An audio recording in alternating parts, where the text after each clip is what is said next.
Roland, if you would have answered any of my questions, oh my God, if you would have answered any of my questions I in the answered your last question, hour and but a half, you don't like the answer. No, it's not. I don't like the answer. You don't like the answer. You say, tell me the policies. I'm asking you the policies. Oh, so you don't. I'm asking. So I can't ask you a question. You can't give an answer. You can, but I would like. I brought you here. Invite me on your show, and I'll give you the answer. No, because I'm the guest. Wait. I brought you on the show. Well, first of all, even on my show, if somebody asks me a question, hell, I answer the question. I've answered your questions. You still can't answer it. And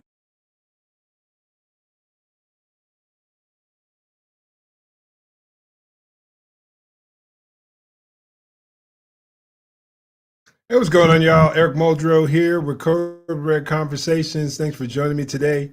I appreciate y'all coming in on this episode as we discuss the issues from that sprang out or that came about from the recent podcast interview with Roland Martin on the Patrick Bet David podcast. I just showed you a brief clip breaking down how most of the conversation went. It was a clip from the Jason Whitlock show because it was easier for me to find the actual clip from his episode where he discussed his relation to this whole thing. But I want to ask the question. The question was brought up: what impacts crime in the inner city? Is it poverty, or are there other factors involved? So we're going to continue on with the clip, and I will respond to the clip after we show the whole thing. So let's roll the whole tape. You know why you can't answer? We've been an hour and 20 minutes now. You still haven't answered the question. Actually, I have. You have not. Actually, I have. What policy? Here's why you haven't answered. You blame the state. No. You blame surrounding city. No. That's what you blame. No. For 50, and I tell you, for 59 years. And first of all, systemic racism is a policy because it's actually ingrained in our system. That's first. What I'm also saying to you is, what I recognize is, how do we fix these? Again, how do we? Long-range issues. How do we fix them? First and foremost, we got to stop denying that it's a problem, which you have done. Oh, no. That's first. I just showed you it is a problem. 27 out of 30. It is a problem. We've got to stop. It's a big problem. Denying 59 years Democrats have had the vote. You sat here and denied the systemic reality of racism in the housing appraisal industry by going, I need to see 47 million. You just denied it. And I 1,000,000% I need to see the data. And I 1,000,000% I need to see the data. Here's the deal. And by the way, you're giving a little too much credibility to New York Times. That's just one portion of it. I think it continues on here. Forgive me for that. But let me back out here. I'm sorry I didn't have the full clip. But one of the things that he said, one portion of the discussion was that Roland Martin said we first need to stop denying that systemic racism is a problem. He primarily blames the issues of crime and poverty on the issue of crime. He primarily blames it on the issue of poverty throughout the course of this interview. So the question is that true? Is that legitimate? So what I would like to do in the time I have with you today is to share with you a different perspective. What else could be the issue? What are the other potential issues that could be impacting the crime rate around our nation and historically? If it's poverty, then we need to know that, and we need to have a discussion on that topic. So let's check this out. I'm pulling up a couple of articles here. Pulling up a couple of articles here so we can get into this dialogue. Hold on one second. That's not the one I want. But let me ask y'all this while I have you here. What do you guys think? What do you think is the primary cause of crime in just wherever? In particularly, I'll say in the inner city. What do you think the primary issue is? Comment down below. I would love to know what you think. But let me pull up this article here, and we're going to discuss a few, not surveys. We're going to discuss a few questionnaires, not questionnaires. What am I thinking? Excuse me, y'all. I'm just trying to make sure I pull up this content here.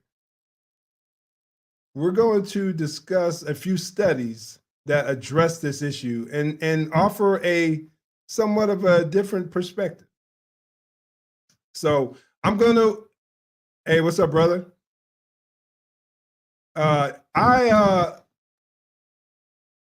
definitely have my opinion on this matter, but instead of me just voicing my lone individual thoughts and concerns and whatnot, let's see what the actual data says. Let's take a glance at what the actual data says. These are some long articles, some of them are, so I'm not going to go into detail on every one of them. Some of them I'm going to read most of it, but others I'm just going to skim over the top. This is an article from the Heritage Foundation, The Real Root of Causes of Violent Crime, the breakdown of marriage, family, and community. And I would say that this has the greatest influence. This has the greatest influence, bar none, the breakdown of the marriage, family, and community, and the impact. So let's read I'll read the intro and then we'll get into the bullet points. Introduction. Policymakers at last are coming to recognize the connection between the breakdown of the American family and various social problems. The unfolding debate over welfare reform, for instance, has been shaped by the wide acceptance in recent years that children born into single-parent families are much more likely than children of intact families to fall into poverty and welfare dependence themselves in later years. These children, in fact, face a daunting array of problems. And if we continue on with the issue of poverty and the role that plays and how that impacts life in general, we have to look at, again, as this article will address to some degree, the decisions that individuals make to have children out of wedlock and the impact that has on the entire structure of a community. Let's continue. While this link between illegitimacy and chronic welfare dependency is now better understood, policymakers also need to appreciate another strong and disturbing pattern evident in scholarly studies: the link between illegitimacy and violent crime, and between the lack of parental attachment and violent crime. Without an understanding of the root causes of criminal behavior, how criminals are formed, members of Congress, state legislators cannot understand why whole sectors of society, particularly in urban areas, are being torn apart by crime. And without that knowledge, sound policy making is impossible. I thoroughly agree. A lot of times people just go with the flow and what's the popular opinion, as opposed to digging deep into these issues to really see what's really going on.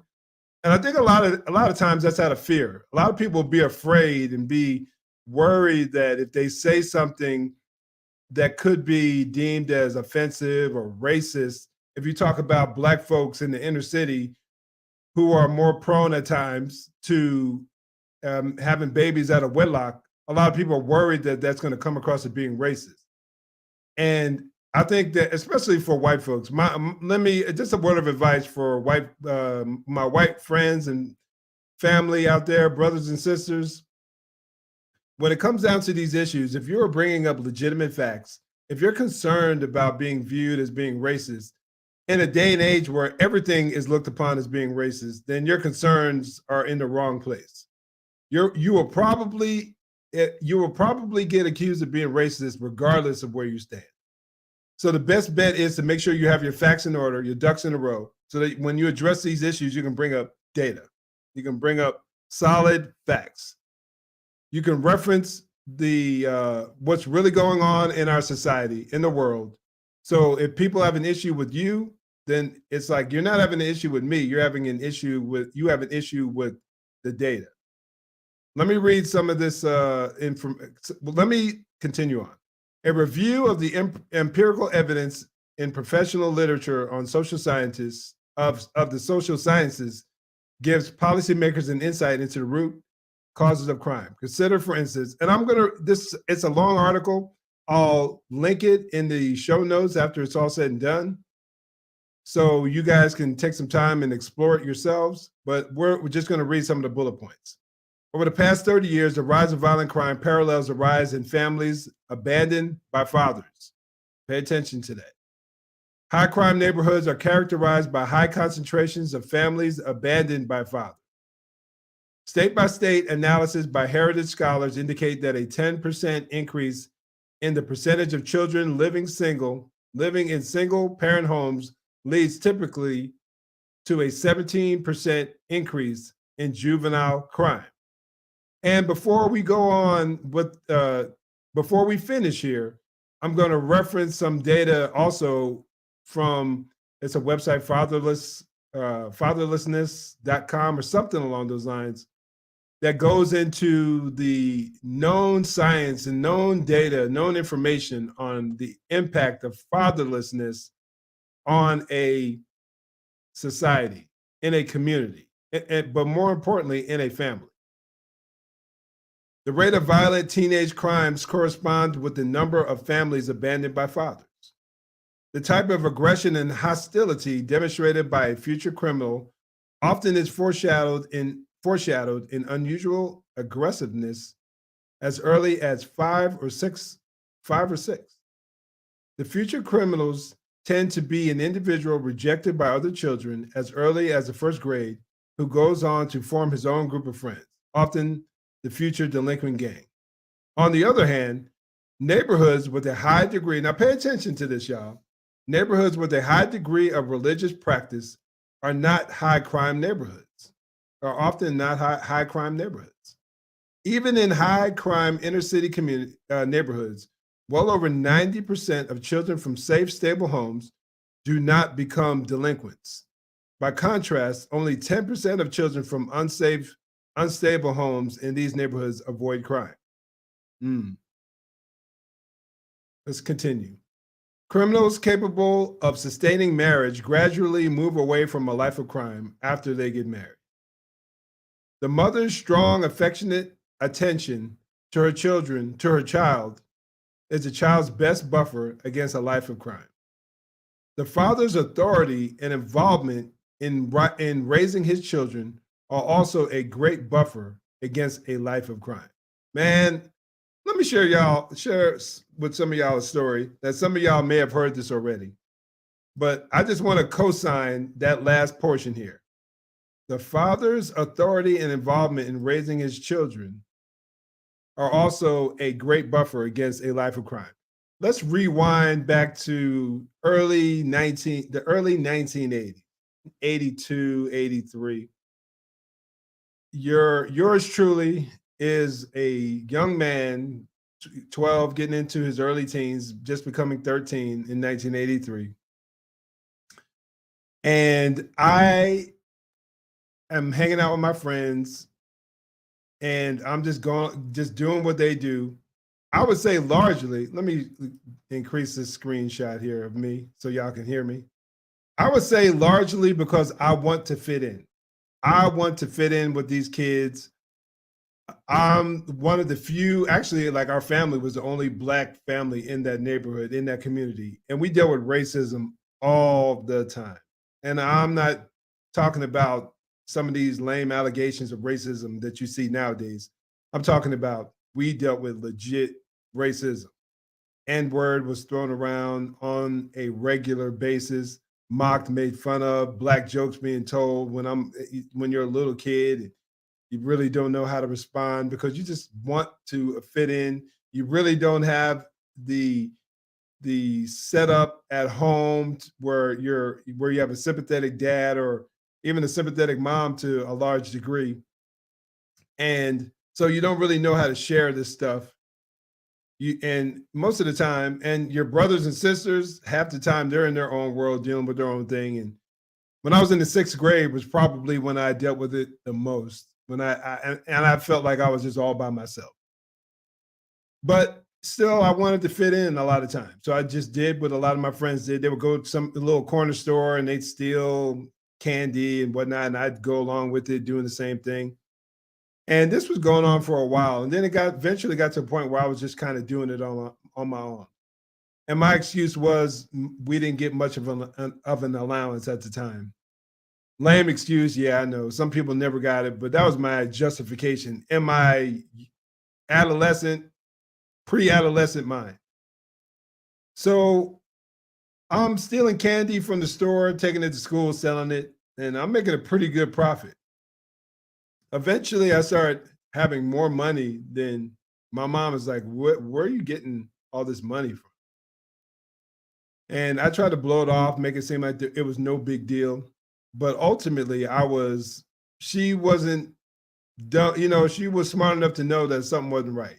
So then I eventually came clean and I admitted that I was stealing and I was selling some of the things that I stole to some of the kids at school and making money. Like for those of y'all, I don't know if Now or Laters was a national thing. Definitely it was big. They were big in New Jersey, New York area. And I would steal a little pack of Now or Laters that might have been a 15-cent pack, and I turn around, or it might have been a nickel, honestly.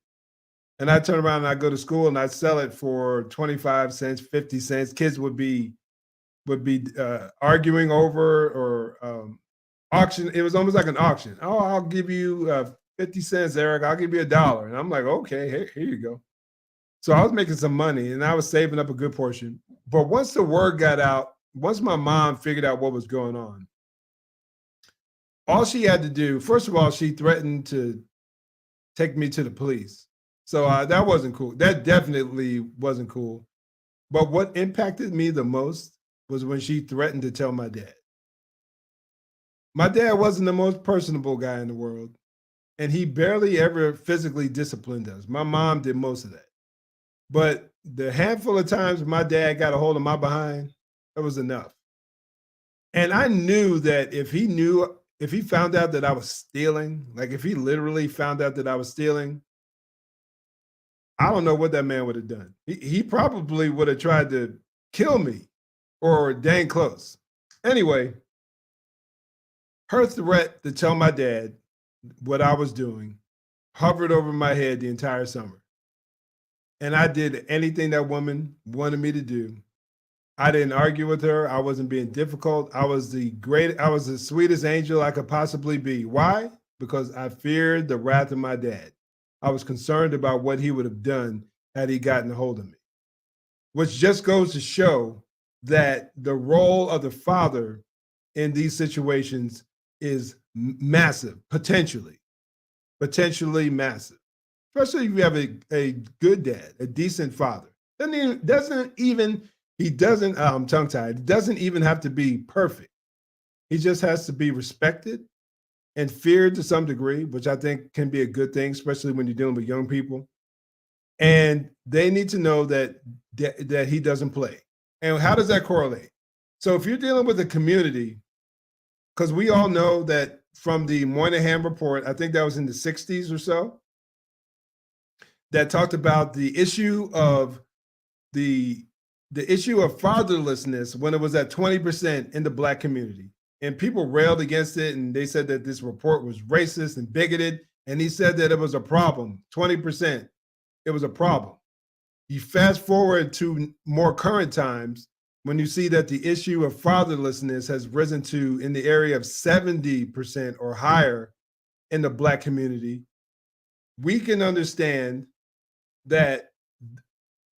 You can also understand, if you are fair-minded, if you're trying to examine the cultural impact, you can understand how that can play a major role in the issue of crime. Because I don't believe that a lot of kids are out there, a lot of young people out there stealing because they want to get food. Or as AOC said famously, they want to buy bread, or they need bread.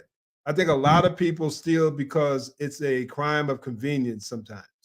You see an opportunity, you take advantage of it. It's not because they're struggling. Because honestly, if you're talking about, if poverty was the greatest issue, was the biggest factor, then crime would be exponentially higher because the vast majority of people regardless of what community, don't commit crime. They just don't. So if that was the greatest factor, I think, and if we're honestly trying to examine the information, we would look at this stuff and say, hey, you know what? Maybe this isn't the case. But this report right here, I'm going to remove that. This report right here says that there are other factors involved. Hold on 1 second, y'all. I'm plugging my iPod or my laptop, make sure it doesn't die over here. So bear with me as I do work on these. But what do y'all think? What are your thoughts on this? Do you believe that it's primarily an issue of poverty? Do you think that there may be a factor involved? I'd love to know your thoughts. So comment in the, right now, if you're watching live, comment in the chat. But if you're watching this later on, just give me your thoughts in the comment section down below, because there are a lot of people who have opinions on this matter. And again, we're trying to get to the bottom of things. We're trying to see what's really going on, and we're not just trying to go along with the quote unquote popular opinion. Let's share this right here. Hopefully that's on the screen. I'll make it a little bigger. Share this information right here. This is from fathers.com. That's the website I was trying to think of. Fathers.com. And what does fathers.com say? If you can't read it, I will read it for you. But it talks about the consequences of fatherhood. Some fathering advocates would say that almost every social ill, now pay attention to this, y'all. Some fathering advocates would say that almost every social ill faced by America's children is related to fatherlessness. Six are noted. Some also see related fatherlessness epidemic infographic. And again, I'll put all these all this data, all this information in the show notes, in the comment, in the section down below once the video goes up, so you can easily find this, and you know I'm not just pulling this out of nowhere. As supported by the data below, children from fatherless homes are more likely to be poor, become involved in drugs and alcohol abuse, drop out of school, and suffer from health and emotional problems. Boys are more likely to become involved in crime, and girls are more likely to become pregnant as teens. All right, we'll read this section here on poverty, then we'll go to the section on crime. Poverty. Children in father-absent homes are almost 4 times more likely to be poor. And just thinking logically, if you are lacking that additional income, especially in a culture nowadays where you have moms and dads both working, you're more likely to suffer as a result financially. A lot of people always try to assume that race is involved. Why, when they see the statistics of Black families making less than white families, you can't ignore the reality that there are more Black families where it's only a single parent home. If you don't consider the impact or the role of fatherlessness on the financial situation and the poverty situation in urban communities, in the inner city, in Black communities, then you're not honestly trying to deal with the data. Let's continue. In 2011, 12% of children in married couple families were living in poverty, compared to 44% of children in mother-only families. It's almost a fourfold difference. Let me read that again. 12% of children in married couple families were living in poverty. And if I'm not mistaken, that data wasn't focused on Black or Asian or Hispanic or white. This was in general. So 4 times more likely to be in poverty if you were in a single parent home. The source here, it says the Census Bureau and children living arrangements and characteristics, March 2011. Let's continue. Children living in female-headed families with no spouse present had a poverty rate of 47.6%, over 4 times the rate in married couple families. That's a factor. And when we are living in a community or a culture when you have organizations like BLM that say that they want to disrupt the nuclear family, The nuclear family is the father and mother living together, raising their children. That's the nuclear family. And when we see the damning effects of fatherlessness on a community, especially the Black community, why in the world would any Black person with any ounce of sense want to support an organization like BLM? I have no idea. It's totally beyond me. Makes no sense at all. You can't just look at the phrase, y'all. You got to look at the fruit that comes from some of these organizations, some of these people who claim to support Black families, black people in general. But I'm gonna let's read drug and alcohol abuse, because a lot of that plays a role in your behavior. If you're under the influence, you don't necessarily think as well. Drug and alcohol abuse. The U.S. Department of Health and Human Services states fatherless children are at a dramatically greater risk of drug and alcohol abuse. Source: U.S. Department of Health and Human Services National Center for Health Statistics Survey on Children's Health. Also goes on to say, hold on. Yes. There is significantly more drug use among children who do not live with their father and mother. Wow. Source: Hoffman P. Johnson.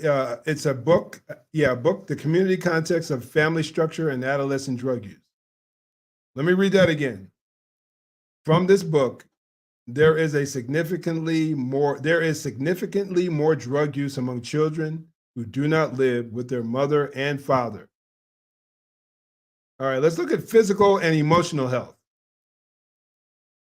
A study of nearly 1,977 children aged 3 and older living with a residential father or father figure, that children living with married biological parents had significantly fewer externalizing and internalizing behavioral problems than children living with at least one biological parent. Source: from Hofarth, SL, residential father family type and child well-being, investment versus selection, demography, I guess page 53 through 78. Also, children of single-parent homes are more than twice as likely to commit suicide. And it's from the Lancet, the source Lancet. Again, I will be sharing this information below. Twice as likely to commit suicide, twice as likely, significantly more likely to be abusing drugs. We see a ton of oops, let me back up, y'all. Sorry about that. So what we're seeing is a lot of problems. Now let's get to the main issue here on this when it comes to crime. Let's read some of the statistics here, and we'll chat about this a bit. Sorry, I backed out. Just wanted to take a peek. Once again, y'all, I appreciate y'all being here. Those of you who are here live, or if you're watching the later video, I definitely appreciate y'all being here. Okay, we're going to get on the issue. We're going to address the issue of crime. Adolescents living in intact families are less likely to engage in delinquency than their peers living in non-intact families. Compared to peers in intact families, adolescents in single-parent families and step-families were more likely to engage in delinquency. This relationship appeared to be operating through differences in family processes, parental involvement, supervision, monitoring, and parent-child closeness between intact and non-intact families. All right. A study using data from the National Longitudinal Study of Adolescent Health explored the relationship between family structure and risk of violent acts in neighborhoods. The result revealed that if the number of fathers is low in a neighborhood, listen to this, y'all. The results revealed that if the number of fathers is low in a neighborhood, then there is an increase in acts of teen violence. The statistical data shows that a 1% increase in the proportion of father-parent families in the neighborhood is associated with a 3% increase in adolescent level violence. A 1%, the statistical data shows that a 1%, showed that a 1% increase in the proportion of single-parent families in a neighborhood is associated with a 3% increase in adolescent-level violence. In other words, adolescents who live in neighborhoods with low proportion of single-parent families and who report higher levels of family integration commit less violence. This is from various sources. Let me read some more. Children age 10 to 17 living with two biological or adoptive parents were significantly less likely to experience sexual assault, child maltreatment, other types of major violence, and non-victimization type of adversity, and were less likely to witness violence in their families compared to peers living in single-parent families and step-families. All right, here, let me share this one with you right here. This last one from this section. A study of 109 juvenile offenders indicated that a family structure significantly predicts delinquency. And the source is listed below. I don't know, y'all. For me, that says a ton. That says a lot. We hear these so-called experts out there who love to blame race, poverty, all these other issues, when there seems to be a clear issue in a clear correlation between what's going on in the family structure and also what's going on in the community when it comes to violence. Let me remove this and share some additional research. This one really blew me away, y'all. It really blew me away. I want to share this one.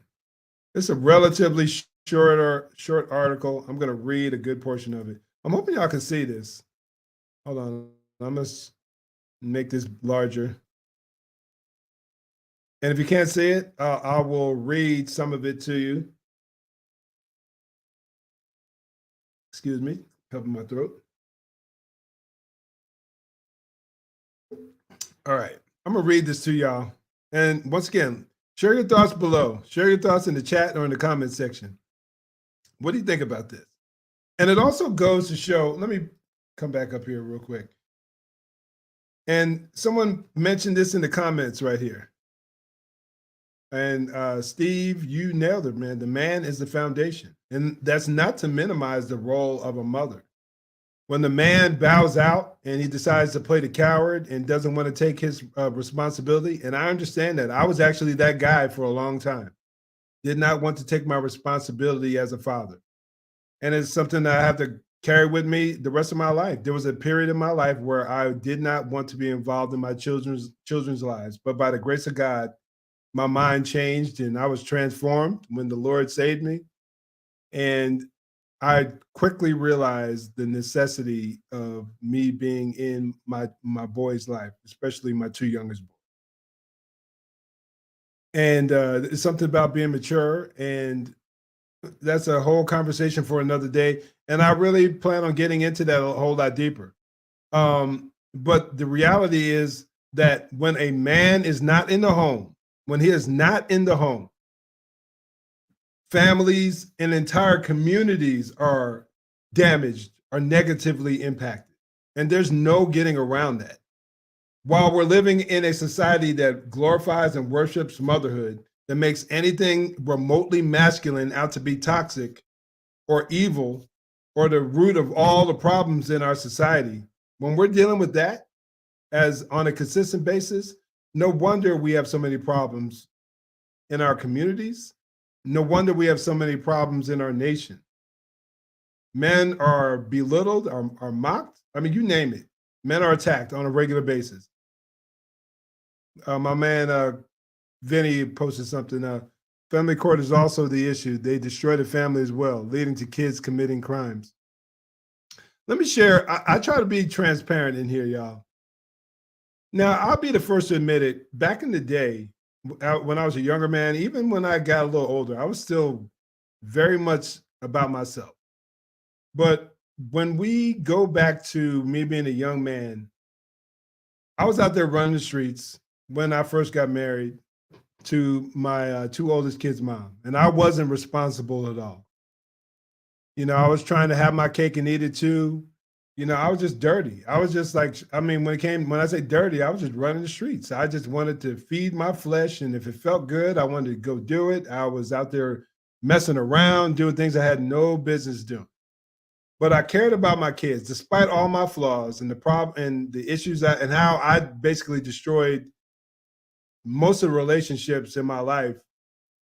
I still love my kids, and I still wanted to be in their lives, even if I couldn't be with their mom and for whatever reason.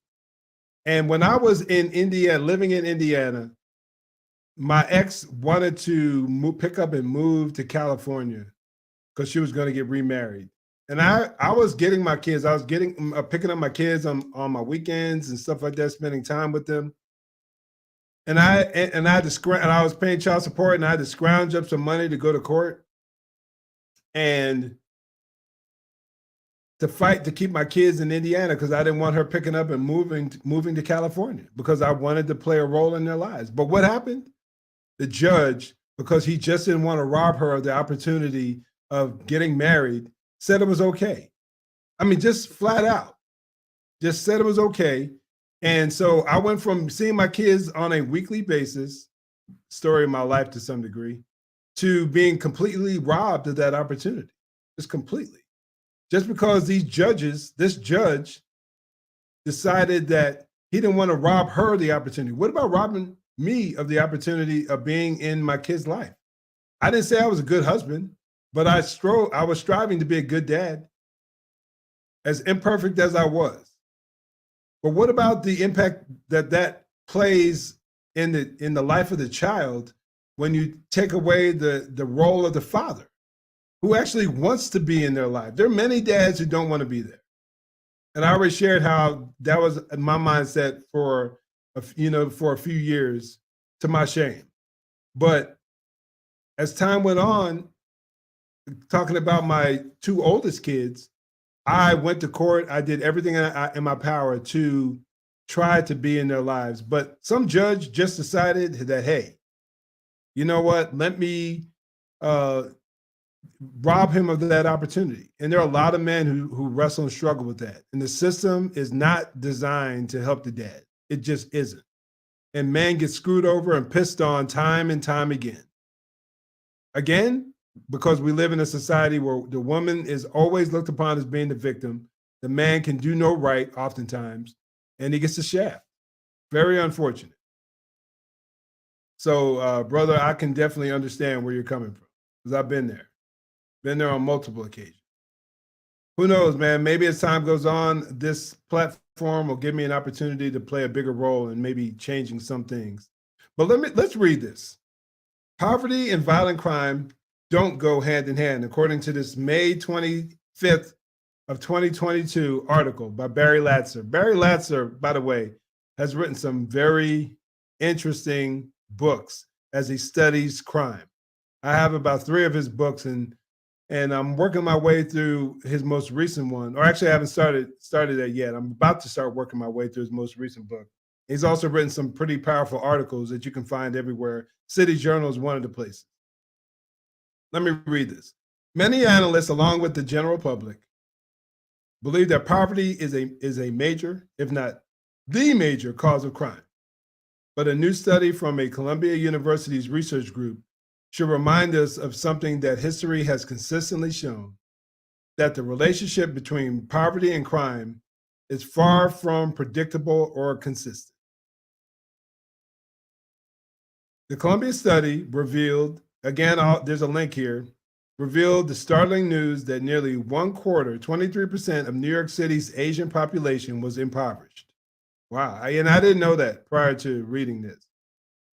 A proportion exceeding that of the city's Black population, 19%. So you have a higher percentage of Asians in New York City who are impoverished at the poverty level, there or lower, I would assume. Then you do a higher percentage of the city's Asians than you do those in the Black community. And here's how it correlates. And what does that mean? It says this was surprising given the widespread perception that Asians are among the nation's most affluent social groups. But the study contained an even more startling aspect. In New York City, Asians' relatively high poverty rate is accompanied by an exceptionally low crime rates. Let me read that again. In New York City, Asians' relatively high poverty rate is accompanied by exceptionally low crime rates. This undercuts the common belief that poverty and crime go hand in hand. I would say it definitely. Let's continue. Asians had consistently lower arrest rates for violent crime, usually lower than their proportionate of the population, lower than those of Blacks and Hispanics, and in one category, assault, even lower than that of whites, who as a group are far less impoverished, meaning are usually better off financially. Using NYPD data, I calculated the arrest rates for violent crimes of each social group, accounting for the population size of each. Oops, sorry about that. Let me back up. Hopefully that's still on the screen. Yes. All right. Hopefully, I don't know what's going on here. The screen got this gray hue to it. Okay, hopefully y'all can see this still. Violent crime rates per 100,000 of major social groups. Percentage of New York City, Asians 14.3%. Percentage of in poverty 23%. Murder 1.2 murders per 100,000. Rapes 3.4 per 100,000. All of these are per 100,000. Robbery 20.8%. Assault 6.2%. Blacks, percentage of New York City 23.8%. Percentage in poverty 19%. Murder 10.5% or 10.5 murders per 100,000. Rape 12.1 per 100,000. Robberies 223, wow, per 100,000. And assaults 51 per 100,000. White 31% of New York. New York is pretty well balanced ethnically speaking when you think about it. Whites 31.9% of New York population. 12% in poverty, 0.46% of the murders, rape 1.4%, robberies 14.9%, assaults 8.3%. Latinos 28.9%, nearly 30% of New York City. Percentage in poverty 23%, murder 4.6 murders per 100,000, rapes 9 per 100,000, robberies 99 per 100,000, and assaults 33.6 per 100,000. Okay, I'm gonna continue reading. Let me take down my man's post here. Okay, I'm gonna continue reading. I don't know what's got this gray thing going on, y'all. I clicked on something and kind of messed things up. Hopefully I can get rid of that. Anyway, let's continue. Hopefully y'all can see it. Let me know if you can see this next portion. If not, yeah, I'll be reading it, so that should help. At 1.2%, at 1.2 per 100,000, excuse me, Asian murder arrest rates were nearly 1/9 of Black rates. 1/9. If poverty were the principal cause of crime, we would expect Asian rates to be as high, especially considering the poverty rate is higher in New York in the Asian community. If not higher than those of Blacks. That the Asian rates are relatively low illustrates what he calls the quote crime adversity mismatch, a recurring phenomenon. As I observe in my history of crime throughout American history, excellent series of books, by the way, different social groups have engaged in different amounts of violent crime. And no consistent relationship between the extent of groups' socioeconomic disadvantage and its level of violence is evident. Let's continue. When it comes to violent crime, murder, assault, robbery, and the like, history tells a complicated story. In the late 19th and early 20th centuries, impoverished Jewish, Polish, and German immigrants had relatively low crime rates, while disadvantaged Italians, Mexicans, and Irish entrants committed violent crimes at high rates. This crime adversity mismatch also seems to be a global phenomenon. In Great Britain, for instance, a criminologist observed that all of the minority groups with elevated rates of crime or incarceration are socially and economically disadvantaged. But some disadvantaged ethnic minority groups do not have elevated rates of offending.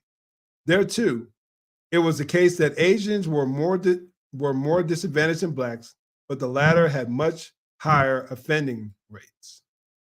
Interesting. Meaning blacks had higher offending rates. Why is it that poverty is not consistently associated to crime? A major reason is that crimes of violence are usually motivated by quarrels, personal grudges, perceived insults, and similar interpersonal conflicts, not by economic necessity. And I definitely agree with that. And I think the issue when it comes to perceived insults is like a threat thing or like a respect thing, especially in the gang communities, Gang communities. And I think a lot in the hip hop culture, and I think a lot of that correlates. And he's going to get into some of the older roots of some of these issues as well. Consequently, a decline in one's financial condition is not likely to cause violent criminal behavior. This explains why an economic recession or depression does not invariably produce a crime spike. In the second half of the 1930s, for instance, violent crime declined. This was during the Great Depression, if I'm not mistaken. Even though the country experienced, yes, some of the worst years of the Great Depression. Likewise, during the Great Recession of 2007 and 2009, when the economy tanked, crime fell. Very interesting. Share this stuff, y'all. When this video goes live, after finally it's all done, do me a favor, share it. Actually, if you want to share it now while I'm still going through this data, please do. Help me get this information out. I want more people to know these things.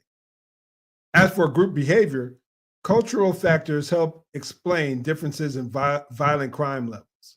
African Americans, for example, have had high violent crime rates from the late 19th century to the present. These patterns derive from their Southern background. Thomas Sowell spoke on this as well in Black Rednecks and White Liberals. Excellent book if you haven't read it. Where whites had higher rates of violence than whites in other regions, Southern whites he's talking about primarily. Early Irish and Italian immigrants also had high crime rates. Until having moved into the middle class, they found that such violence became patently self-destructive. Thus, a group's history and experience, not biological determinants such as skin color or race, drive violent behavior. And I don't know too many people who have any sense who would actually try to say that violent behavior is driven by skin color, but I know there's some clowns out there who would say something like that. Okay, article's almost done, so I'm going to finish it. As we saw with Irish and Italian immigrants to the United States, and will someday see with American Blacks and Latino population, movement up the social ladder to middle class is associated with sharp declines in violent crime. The reasons for this are easily appreciated. The middle class person has everything to lose and little to gain from interpersonal violence. So if you get locked up and you're doing pretty good and family's doing well, you're less likely to just fly off the handle and do something stupid because you don't want your family to suffer and struggle, and you don't want to have to start all over again. Personal injury, loss of status, and criminal justice sanctions, plus the civil legal system provides effective alternatives for dispute resolution that middle-class individuals can afford. Now we can better understand why so many offenders are in low-income brackets. It isn't that poverty causes crime, but rather that more affluent people avoid violent conflict, in effect, ceding the field to the poor. So if they have reasons not to commit violence because it's going to hurt them more than it'll help, it just opens the door for other people who it just shows it. I think it just the numbers will just reflect that people who are doing better are just less likely to commit crimes than those who are under. It just, I think the numbers just correlate. The numbers come across higher in communities that are impoverished as opposed to those who are middle class or higher. Both left and right agree correctly that the movement of minorities into the middle class will reduce crime. They disagree, however, about the best way to get there. That's a subject for another discussion.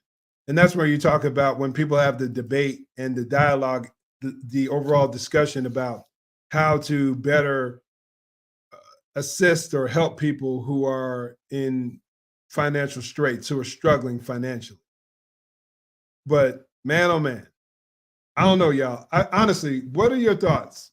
I honestly want to know, what do you guys think when it comes to this issue? I shared some data. I shared data about the family. I shared data about other groups who have shared data about other groups historically who were struggling financially but didn't commit crimes. So there doesn't appear to be a clear correlation between the two.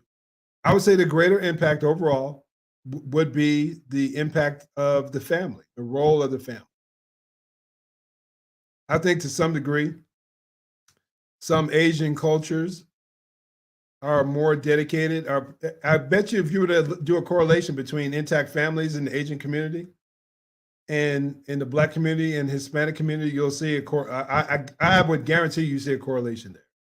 And there are definite push towards education and things that just growing up, I knew that wasn't an emphasis. I would get in trouble if I brought home a bad report card, but neither one of my parents, and God bless them, it was a different era, different culture, and they did what they did for different reasons, but neither one of my parents finished high school. So when it came down to a focus on education, it just wasn't there. It just wasn't the reality. So I kind of was able to get away with doing my own thing. And even though I struggled in school for a lot of years, until I started learning how I learned, because for years I just thought I just wasn't smart, and I just didn't know how. So anyway, once again, y'all, let's check out some of the comments here. I'm gonna go back here and let's work our way through some of the comments. Again, what are your thoughts on the issue when it comes down to the root cause of poverty or root cause of crime? Is it poverty? Is it something else? Comment down below as I get a little bit of my tea here.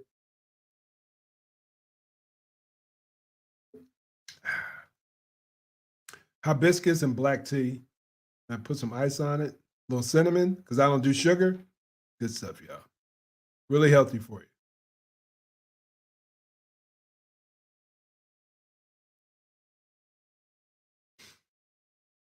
All right. There's a female attorney in Reno that is a father's rights advocate. She gives seminars with statistics about how a household without a father causes a lot of this. Man, there's no question about it. No question about it. No one can tell me otherwise.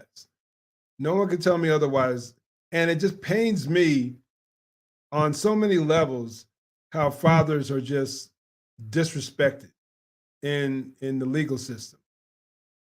And yes, once again, I understand that there are many dads who have been irresponsible, who have caused a lot of rifts in the family home. Again, I raised my hand. That was me to a large degree at one point in my life. But unless that man has demonstrated acts of violence or threats or something like that or harm, I think that the court system should do everything in their power to make sure that the father plays a consistent role in the life of a child.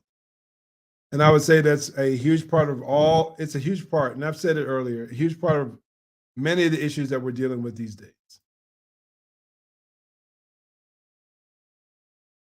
The welfare system up to push out fathers, and they have been so successful in it, so successful. Thomas Sowell, Walter Williams, they've all spoken on those issues, the impact of the welfare state. And a lot of people are like, oh, they just try to reject that claim. They don't want to hear it. But the reality is when the welfare system came along, prior to that, And Thomas Sowell discusses this. I think it's in Economic Facts and Fallacies. I think that's the book he wrote it in. But when the welfare state, prior to the welfare state coming along, the Black community was flourishing, was the income level was increasing exponentially. The homes were intact on a higher level than in many white communities. That's just the reality of it. And after the welfare state, when these single moms were given basically an incentive not to marry, and it just increased the likelihood, it increased the rate of the broken home. A lot of people don't want to talk about that, but that's pretty legit.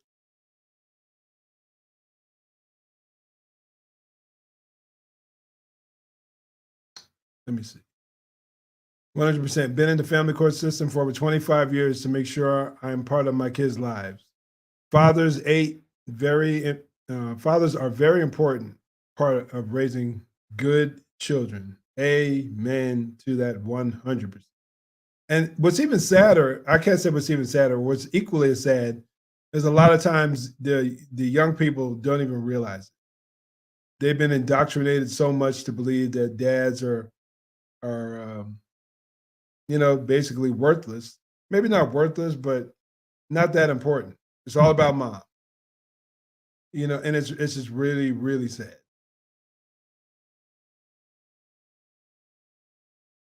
Or about my little story about stealing the now and laters and selling them. Now and laters were a big thing. Oh yeah, I love them things. Yeah, walk around with your little purple, green, or red tongue. Yeah, they had a brother out there doing crime, doing bad. Thankfully, I woke up to that. Thanks to my dad, largely. A lot of kids now don't have discipline. 100%, Stevie. 100%. They discipline. The idea of disciplining your kids is almost laughed at nowadays, or greatly discouraged. There are experts out there that tell you not to discipline your kids, especially if you're talking about spankings and things like that. There's so-called experts out there who tell us you shouldn't discipline your kids. You shouldn't light that behind up. Let me tell you something. Getting my behind lit up did me a whole lot of good. Yeah, I was heading down a bad path for a little while, but it didn't last long. And overall, my parents, when I did something stupid, they lit that behind up, and I think it was all for the better.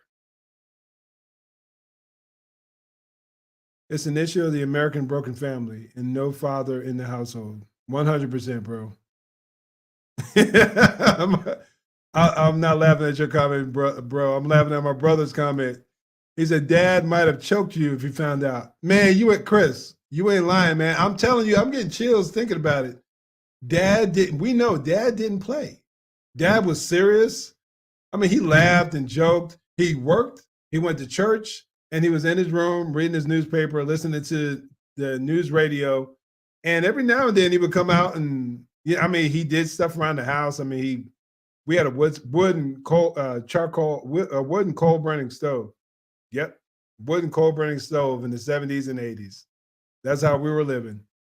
And that man worked his fingers to the bone. That man worked all the time. And so if my mom had to call and say that I was up to no good, or any one of us were up to no good, and he had to leave work, man, there was no.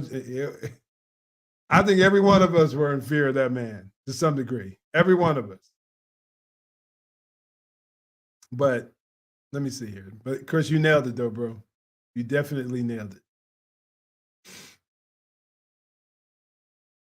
Brenda, I think it's because there are not fathers there to put them in check. I wouldn't do anything against my dad because I knew consequences. Plus, I didn't want to make him disappointed in me. Brenda, that is so good. It's so good, so true. The consequence, I hated, even though there were times, we all clashed with my mom, especially. My mom had a little bit of a different personality, and every one of us clashed with her to some degree. God rest her soul. She passed a couple of years ago. But she had a difficult personality in a lot of areas. But I know she tried. But also she dealt with a lot of issues growing up. She dealt with a lot of trauma, and I don't think she ever really dealt with it. But when it came down to our father, he was a flawed man too, no doubt about it. But when it came down to him, there was just a different level of respect. It was just on a whole different plane. And I think that is so lost in our society today. All you have to do is turn on TV. Name, and I'm sure they're out there, but how many male figures are out there in pop culture that are respected, that aren't jokes, that aren't fools? And this goes back a long time. Long gone are the days of Make Room for Daddy, Leave It to Beaver, My Three Sons, the Courtship of Eddie's Father. Long gone are those days. Even back then, when you had the Honeymooners, the Flintstones, even into more current times with the Simpsons and the Family Guy, Married with Children, you have dads that are just bumbling idiots who can't get it right, can never get it right, and mom has to come along and be the wise one in the house. They have portrayed the impact, the power of the media to influence. Man, oh man, I've done so much research and study on that topic. It's incredible. And most of us don't even realize the level of influence the media has had on our culture. Most people don't even acknowledge that. Like this radical LGBT push, that never would have been able to come about if it wasn't for Hollywood's impact, whether it be Three's Company or the Barney Miller Show back in the 70s and 80s, and various shows over the years that Queer Eye for the, whatever it was called, the one where you had gay men who were talking about fashion. If it wasn't for these movements like that portrayed these groups in a positive light, the culture would have never shifted the way that it did, ultimately to a more godless level. But that wouldn't have been the case if it wasn't for the media. The media, the mainstream media, Hollywood, they know their power to change people's minds. And it ties back to what I always say. If you go into a perspective and you don't have a solid basis for why you believe the things that you believe, and I believe that the biblical worldview is the greatest foundation for rational thought, logical thinking, solid morality. If you reject that, then I think you're open to anything. Anything is likely, almost everything is okay. And we're seeing that play out increasingly as this rampant push to chemically castrate our children and quote unquote transition them. We're seeing that all play out. But the role, back to my main point, but the role that culture has had, Hollywood, music has had on our society has been so damaging, so damaging. And so now dads are just an afterthought in many situations. It's truly sad.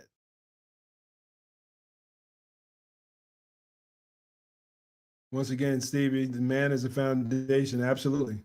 That's true. That's biblical. Brenda agreed with you too, bro.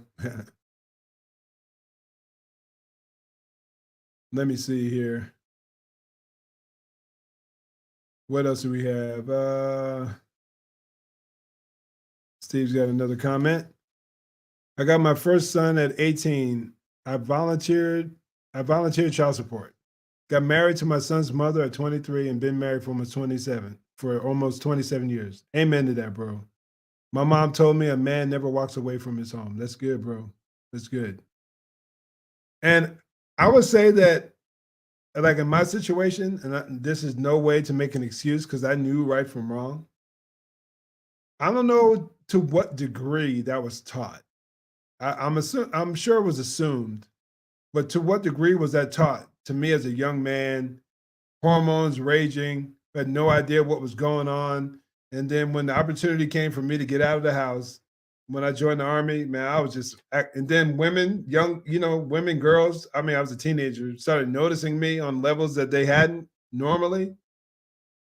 man, I was just out of control. And I didn't have that foundation. I didn't have someone sitting me down saying, this is how a man's supposed to treat a woman. I didn't have that, unfortunately.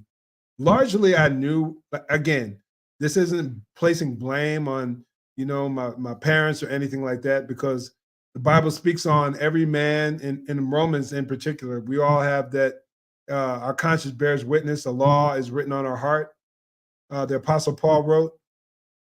So we know right from wrong. There's really no excuse. But it definitely would have been helpful had I had someone sitting me down and taking me through the God's word and pointing me to, okay, this is how you're supposed to live. You're a person. This is how you're supposed to live. That would have been beneficial. That would have been helpful, no doubt about it. But God knows, he knew the path I was going down, and he allowed me to act a fool.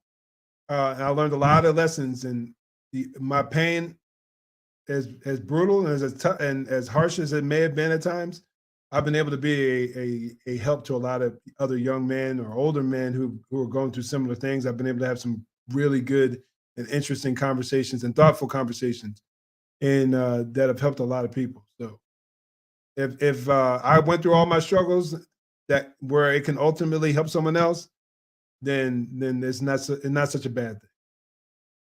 But kudos, shout out to you, Stevie. I mean, that's the way you do it, man. That's the way you do it. A man should not shirk his responsibilities. No doubt about it. Did not catch all, but I think the line of thinking is right. The impact of the family and culture in general seems to play an important role. This also plays into what creates the environment. No doubt about it. The environment is created by what the home life and the role of the home. If you have involved parents, the impact is, you can't measure it. I think as far as how great that can be. And again, you have a society that belittles, minimizes the role of the parent, that mocks fathers, that treats us like jokes because that's what's seen in the public eye. Then what we're seeing is what we get. What we're seeing is what we get. It's truly, truly sad. And I pray for eyes to be opened. I pray for another great awakening. I pray for God's word to be spread throughout our nation and people to wake up and realize that, one, he is real, that Jesus is real, and he is coming again, and that he holds people accountable for the lives that they live.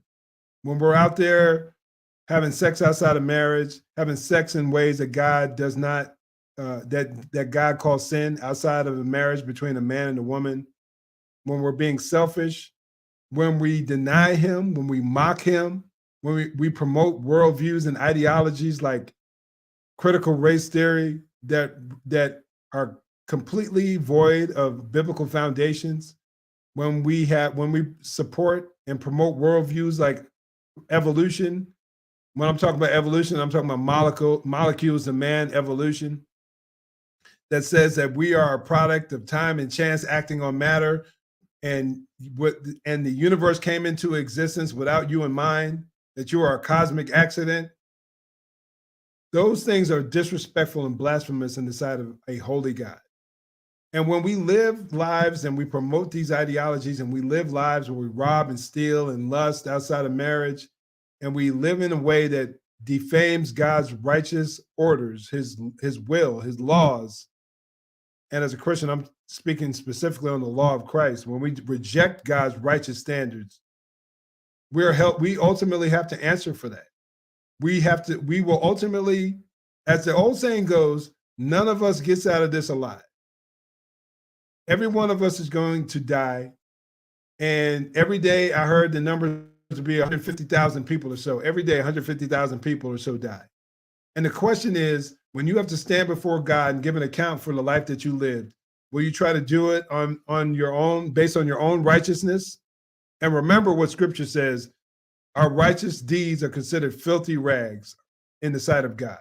Are you going to try to stand before God based on your own righteousness? Or will you stand before God clothed in the forgiveness and righteousness of Jesus Christ, the eternal Son, the God-man, who came to this earth, lived a perfect life, died, suffered and died on our behalf so that the penalty for our sin would be paid. And God demonstrated that he accepted his payment. He accepted his death as a payment for us all, that he raised him up from the dead, and he sits on the right hand of God the Father in heaven as we speak, making intercession. He's interceding for us on our behalf. So what will you do, brothers and sisters, men and women who are out here, whoever you are? Are you going to attempt to stand before God and argue your way into the kingdom? Whereas that's not what works. God demands perfection, and that perfection was only met by the sacrifice, the voluntary giving of his life through Jesus Christ. Will you put your faith and trust in what he did on the cross, and then repent? So repent, turn from your sin, put your faith and trust in what Jesus did on the cross on our behalf, and then you too can be saved. And then you live your life every day seeking to honor him in every area of your life, in thought, word, and deed. And you will grow stronger in doing that by the indwelling of the Holy Spirit. You won't wake up tomorrow and live a perfect life. It is a process. It's known as sanctification. That's growing in holiness, growing in righteousness, growing in Christian maturity. That's the call. That is the call, brothers, friends, family, strangers, whomever you may be. The call is to repent and believe the gospel. And tomorrow's not promised. So don't play games, y'all. I say that out of love. Not trying to condemn anyone, not trying to make anyone feel bad, but the reality is that we will have to stand before God. Can I read something to you real quick before we head on out of here? Once again, I appreciate y'all being patient with me and spending this time with me. Now, we all know John 3:16. I'm pretty sure that pretty much everyone here can quote John 3:16. For God so loved the world that he gave his only begotten son, that whoever believes in him should not perish, but have everlasting life. But most of us don't know what comes after that. John 3:17, for God did not send his son into the world to condemn the world, but that the world through him might be saved. In verse 18, he says, he who believes in him is not condemned, but he who does not believe is what? Is condemned already, because he has not believed in the name of the only begotten Son of God. And then he goes on to say this, and this is the condemnation, that the light has come into the world, and men love darkness rather than light, because their deeds were evil. For everyone practicing evil hates the light, and does not come to the light, lest his deeds should be exposed. But he who does the truth comes to the light, and that his deeds may be clearly seen, that they have been done in God. So my words can't condemn. I don't have any power to condemn anyone, y'all. I'm just a man who just tries to share what I've learned, what I've read in Scripture. The condemnation is there, y'all. And when he talks about evil, he's not just talking about people like Hitler or Jeffrey Dahmer types. No, he's talking about all of us who have violated God's laws. All of us, which we've all done, whether it be thought, word, or deed.